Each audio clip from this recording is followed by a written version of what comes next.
about you, but I spend a lot of time searching for new productivity apps, new things that will keep me off of my phone or structure my time on my phone, when really there's a great feature built into your iPhone that will do all of that for you.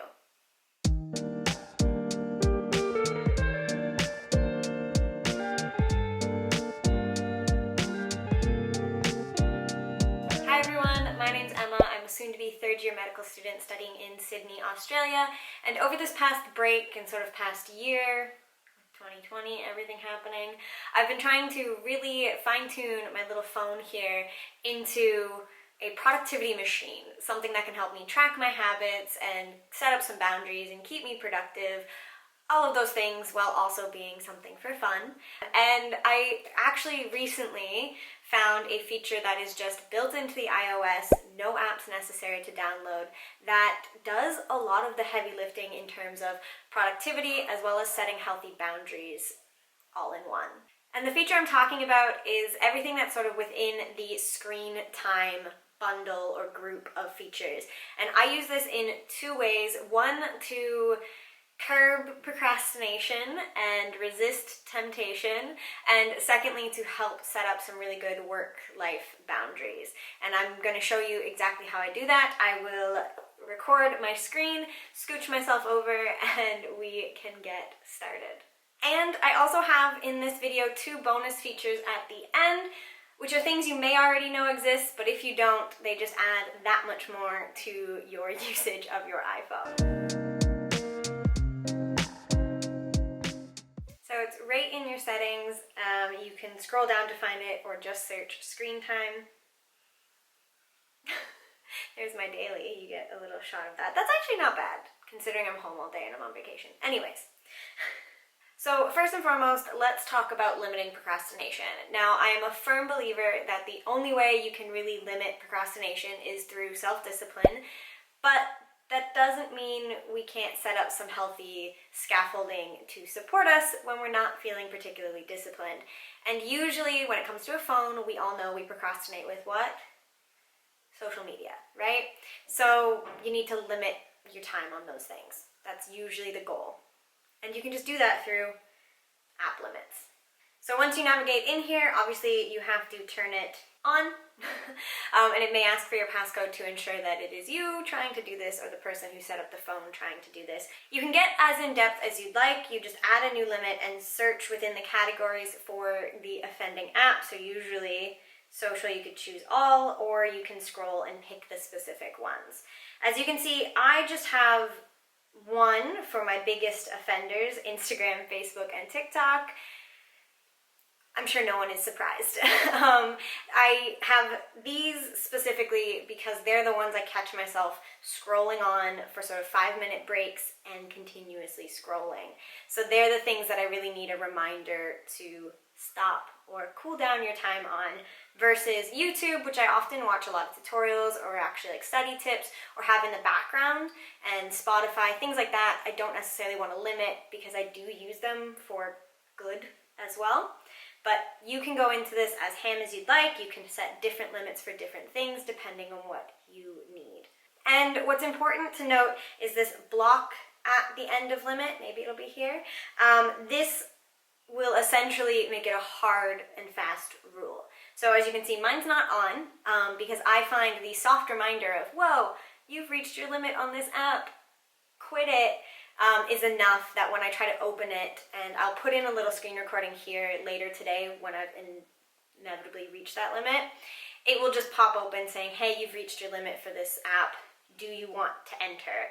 And you have to sort of take that second, and it's enough for me to stop and think, probably not. But if I need to access it, I can, and it can set a timer for a minute or 15 or leave.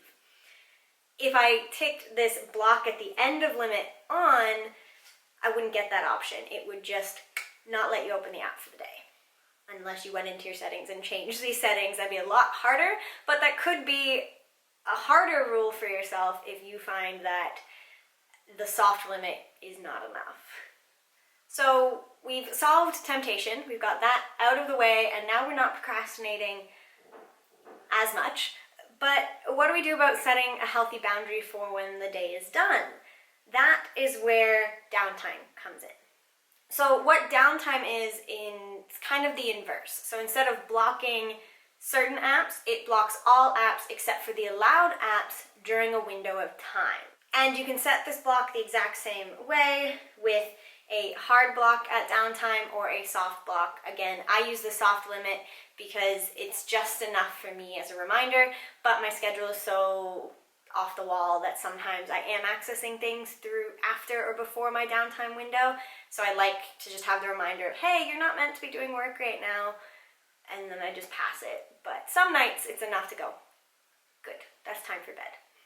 So you can choose to set it up to have the same time every single day, the same window, or you can customize. As you can see, I have done sort of 11 to 7 when I should be in bed almost every night, except on the weekends. I try to restrict accessing my phone later in the morning so I can have a bit more of a quiet morning routine. This could change, and as I said, this is where the soft block comes in, where if I am on the bus at 6 a.m. and have nothing else to do, I can still access things. So that's setting your window. Once you have your window set up, then you go back and you go to the always allowed apps. And this is where you go through and you choose the apps that would be allowed to be used even in your downtime window. So as you can see, I've got normal communication, some fitness apps. So if I go for a morning run, I don't want to be fussing about with a timeline, and sort of your normal phone things like your contacts and your camera and photos and things like that. Things that I could access at any time of the day and I don't want to mess around with. But the things that I do have blocked or not allowed, definitely Anki. I don't need to be doing Anki after 11 p.m. And I don't need to be doing it before 7 a.m. It needs to stay away. And then things like, Facebook and email, Instagram, because I'm trying to scroll a little bit less in bed. And other things that are more work related or things that I'm trying to change my habit around. And again, you can customize that, and anything that is allowed will be allowed during your downtime window. And there you go. I know that's super simple. It's probably a really short video, but I thought, I didn't know this existed, and I figured it out recently, and it has honestly been a really good help, especially during lockdown and working and studying from home. It's really helped me set some of those boundaries. So I thought, well, why not share it with all of you? Comment down below if you knew this existed or if this is news to you too. Okay, now for the bonus features, ones that I think are a little bit more common for people to know, but are still really helpful. The first and foremost, do not disturb. This just makes sense, right? It is setting a window of time in which no contacts go through. You can also choose to set it just on, so like the beginning of a study session. That's a good idea. That's what I personally do. And you can choose to schedule it, so every night, sort of lined up with my window, my downtime window. I shouldn't be getting notifications for messaging, emails, that kind of thing. And I also turn it on when I'm trying to record these videos or when I'm doing a study session. And then if you keep scrolling down, what you can see is you can set your silent settings, but you can also ensure that certain people will still be able to contact you. So for example, I have any calls can still go through on my do not disturb, because chances are if anybody's calling me in 2021, it's an emergency, not just a chat, and any repeated calls. So if it's not someone that's already listed as a favorite in my contacts, which are family and friends, if they call twice, then I know that they actually really wanted to contact me, and it goes through and I'm able to pick it up none the wiser. But a spam call or something like that is probably only going to call once. And then you can choose when to activate it with driving and things like that. So it's a really simple feature, but it is something, I've been using that for a while, but if you didn't know about it, now you do. And my last one is actually not in the settings, it's in your alarm or your clock feature. And that is your sleep/wake up. And this setting is, it's not the time I get up right now. But essentially you can set it to what your optimal sleeping schedule is, how many hours of sleep you want to get, and every night you can kind of scroll this through. So say if I want to wake up at 6 and I know I want to get 7 hours of sleep roughly, 7 hours and 20 is the goal. It will start to remind me sort of around 10:30 that wind down is coming and that I should be going to bed. And I think that's what's the nice feature, is it lets you set a sleep goal and a wake up time, and then it does all the thinking for you of when you need to go to bed. I also find the alarms on this feature are a bit nicer than the stark alarms on just the regular clock feature. Like the bird sounds are actually kind of pretty.